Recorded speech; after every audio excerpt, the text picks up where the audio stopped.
Start with, what are the core truths that we know from psychology for all of us in terms of living well?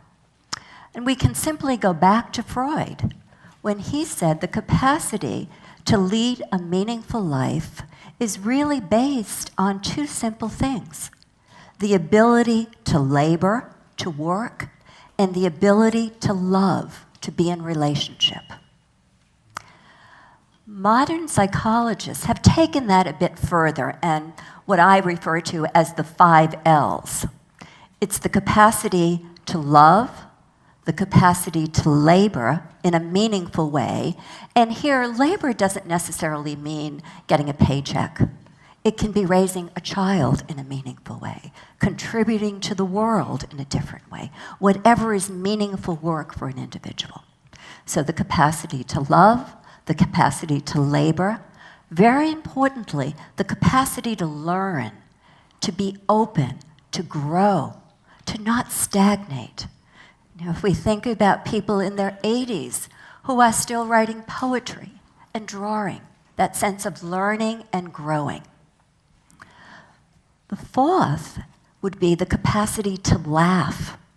Why is laughter so important? When we think about the clowns that are brought to children's hospital to help children laugh, what does laughter do for us? It helps put things in perspective.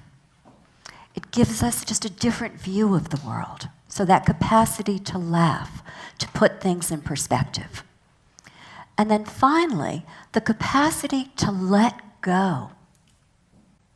Whether it's letting go psychologically of something that's occupying too much space in our heads. I often say to clients, space in your head is very expensive, so make sure whatever is occupying that space is worth it.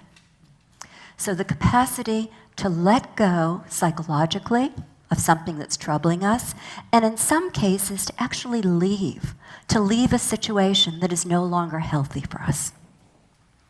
So if we think about ourselves, are we able to love, to labor, to learn, to laugh, and to have the wisdom to know when to let go?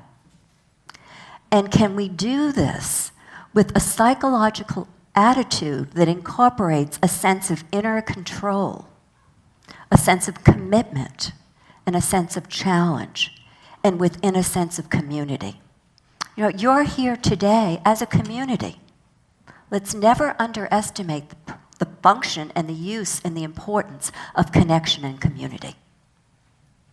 So I leave you just reflecting on those 5 L's to make it simple, and to ask yourselves, are you living your life with those 5 L's as a guide?